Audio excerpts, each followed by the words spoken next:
Hello everyone, I am Faiz Khan. I hope कि आप सभी लोग बहुत अच्छे होंगे इस पैंडमिक की सिचुएशन में और सभी ज़रूरी प्रिकॉशंस ले रहे होंगे, जैसे हाथ धोना, मास्क लगाना, राइट, और 6 गज़ की दूरी बनाए रखना। सो गाइज, इस वीडियो में हम वोकैब डिस्कस करेंगे। जैसे मैंने एक लास्ट वीडियो भी बनाया था जिसमें मैंने वोकैब ही डिस्कस की थी, राइट, और मैंने आपको बताया भी था कि आपको अपनी कम्युनिकेशन स्किल को अच्छा करने के लिए, राइट, अपना वोकैब को मैक्सिमाइज करना चाहिए, राइट। यदि आपकी मैक्सिमम वोकैब होगी, आपको ज़्यादा से ज़्यादा वर्ड्स की नॉलेज होगी, तो कहीं ना कहीं आप अपनी जो आपका कम्युनिकेशन स्किल है उसको भी बहुत ही अच्छे तरीके से इम्प्रूव कर सकते हैं, राइट। सो स्टार्ट करते हैं फर्स्ट वर्ड से। First word is ferocious. Ferocious का मीनिंग होता है भयंकर, right. Savagely fierce as a wild beast person action aspect violently cruel, यानी कोई भी एक जानवरों जैसा व्यवहार, राइट, जानवरों जैसा व्यवहार और या लड़ाई झगड़े वाला व्यवहार जो होता है उसे भयंकर यानी फेरोसियस कहते हैं। इसके सिनोनियम्स हो सकते हैं savage, fierce, vicious. Okay, antonyms calm, kind, benevolent.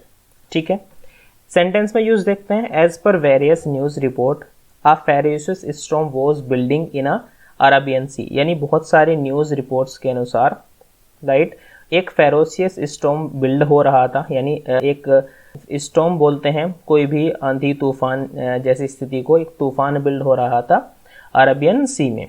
Okay, next word देखते हैं डोल्ड्रम। डोल्ड्रम का मीनिंग होता है मंदी। जब किसी भी मार्केट में मंदी होती है, राइट, तो उसे क्या कहते हैं? डोल्ड्रम कहते हैं। A stage of inactivity, stagnation as in business or art. जब किसी बिजनेस, आर्ट या किसी मार्केट में मंदी होती है उसे क्या कहते हैं? डोल्ड्रम कहते हैं, राइट।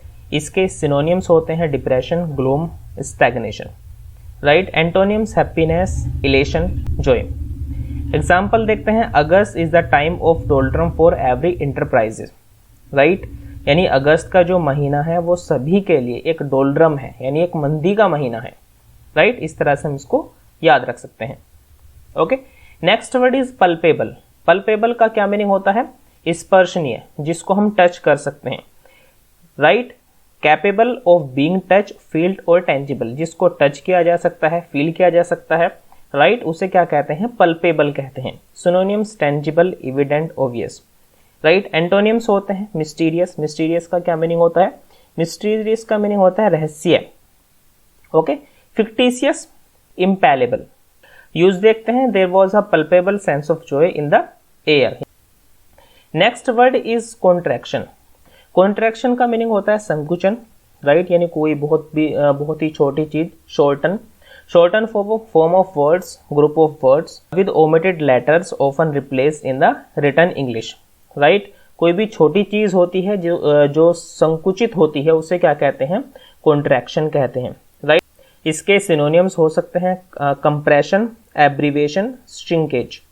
सेंटेंस में यूज देखते हैं। The contraction of the gas cooling depends upon variety of external factor, यानी जो कूलिंग होने के बाद जो संकुचन है गैस का वो डिपेंड करता है जो बाहर के जो फैक्टर हैं उन पर, राइट।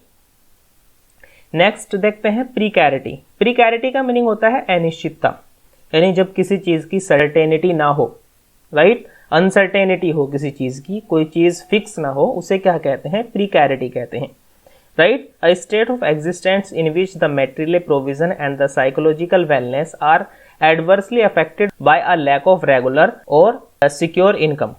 इसके सिनोनियम देखते हैं। insecurity, fragility, instability. Antonyms देखते हैं। permanence, assurance, calm.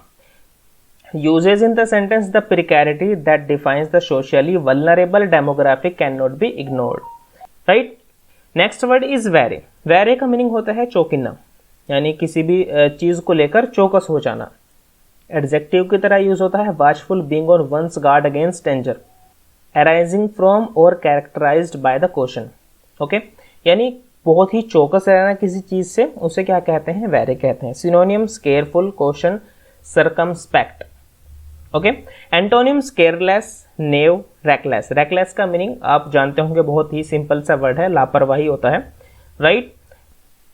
Uses of the sentence. Government around the world should be wary of the damage COVID-19 pandemic third wave can inflict upon the world, यानी सभी देशों की जो गवर्नमेंट है उनको तैयार हो जाना चाहिए, उनको तैयार रहना चाहिए थर्ड वेव के लिए, जो इम्पोज कर सकती है सभी देशों के ऊपर, यानी पूरे जो वर्ल्ड है उसके ऊपर बहुत सारा डैमेज जो है वो इम्पोज किया जा सकता है थर्ड वेव के द्वारा। उसके लिए हमें क्या होना चाहिए, हमें चौकस हो जाना चाहिए। Okay, next word is stagflation, right. Stagflation का मीनिंग होता है मुद्रास्फीति या मंदी। पार्ट्स ऑफ स्पीच में नाउन की तरह यूज होता है। ओके, सिनोनिम्स होते हैं इसके डिफ्लेशन, डिप्रेशन और recession. Antonyms cheerfulness, surge, increment. Usage of the sentence stagflation is likely to hit the Indian economy after the pandemic, यानी जो स्टैगफ्लेशन है, यानी जो मुद्रास्फीति है, उसकी संभावना है कि वो इंडियन इकोनॉमी को जरूर हिट करेगी पैंडेमिक के बाद। Okay, next word is अनस्कैथ्ड।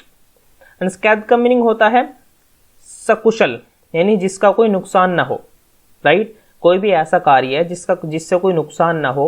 Not injured और हार्म, जिससे कोई नुकसान ना होता हो, उसे क्या कहते हैं, स्कैथ्ड कहते हैं। इसके सिनोनिम्स हैं unharmed, safe, intact. Antonyms hurt, injured, harmed. Uses of the sentence, she survived the accident unscathed, यानी उसका एक्सीडेंट हुआ लेकिन उसको कोई भी हानि नहीं हुई, किसी भी तरह की चोट नहीं लगी, वो किसी भी तरह से इंजर्ड नहीं हुई, यानी उसने उसको सर्वाइव कर लिया without any injury. Okay, next word is hinterland. Hinterland बोलते हैं भीतरी प्रदेश, यानी जो अंदर का जो एरिया होता है किसी भी देश का। And inland area supplying goods, specially trade goods two port, यानी जो एरिया होता है जहां पर ट्रेड का जो गुड्स होता है, जो माल होता है, वो इधर से इधर ले जाया जाता है, या इंडस्ट्रियल एरिया होता है, उसे क्या कहते हैं, उसे कहते हैं इंटरलैंड। ओके, इसके सिनोनिम्स होते हैं backwoods, interior, boondocks. And antonyms होते हैं metropolis, urban centre, city. Uses of the sentence, the hinterlands are usually much more picturesque than urban areas, यानी जो हिंटरलैंड का जो एरिया होता है वो बहुत ही अट्रैक्टिव होता है। पिक्चर्स क्यों, यानी अट्रैक्टिव, उससे अट्रैक्टिव होता है जो अर्बन एरिया होता है, यानी जो अर्बन एरिया होता है उससे ज्यादा अट्रैक्टिव जो होता है वो हिंटरलैंड वाला एरिया होता है जहां पर इंडस्ट्रीज होती हैं, right. Next word is backslide. Backslide का मीनिंग होता है त्यागना, किसी भी चीज को त्यागने को बैकस्लाइड बोलते हैं। तो relapse into bad habits, sinful behaviour, undesirable activities, right. किसी भी चीज को त्यागने को बैकस्लाइड बोल सकते हैं। Synonym relapse, regress, decline. Antonyms progress, growth, develop, right. Uses of the sentence, Rohan started to smoke along with his friends and before he knew it he was backsliding into shadow of what he was formerly, यानी रोहन ने अपने friends के साथ जब smoke करना start किया, वह जानता था कि जो वो फॉर्मल था पहले, यानी स्मोकिंग नहीं करता था, उसको वो त्याग रहा था, बैक स्लाइडिंग कर रहा था। ओके, वो बैक स्लाइडिंग कर रहा था, उसको वो त्याग रहा था जो पहले से फॉर्मली था। ओके, सो गाइज ये 10 वर्ड्स थे। ओके, इन सभी वर्ड को आपको याद रखना है, ठीक है, और इनको आपको बाद में भी रिवाइज करना है। और यहाँ पर मैंने आपको एक एक्सरसाइज दी है, आप इन सभी वर्ड को यूज करेंगे और कमेंट कॉलम में मुझे एक एक सेंटेंस बनाकर दिखाएंगे। Okay, ferocious, doldrum, palpable, contractions, precarity. Okay, और यहाँ पर आपको मैच द कॉलम भी आपको मैच करना है, राइट। सभी के जो वर्ड हैं उनको उसके एंटोनियम से आपको मैच करना है। Okay, so guys I hope कि आपको ये वीडियो पसंद आई होगी, राइट। यदि आपको ये वीडियो पसंद आई है तो प्लीज लाइक कीजिएगा और ज्यादा से ज्यादा शेयर कीजिएगा। Thank you so much for watching this video. Have a good day, bye.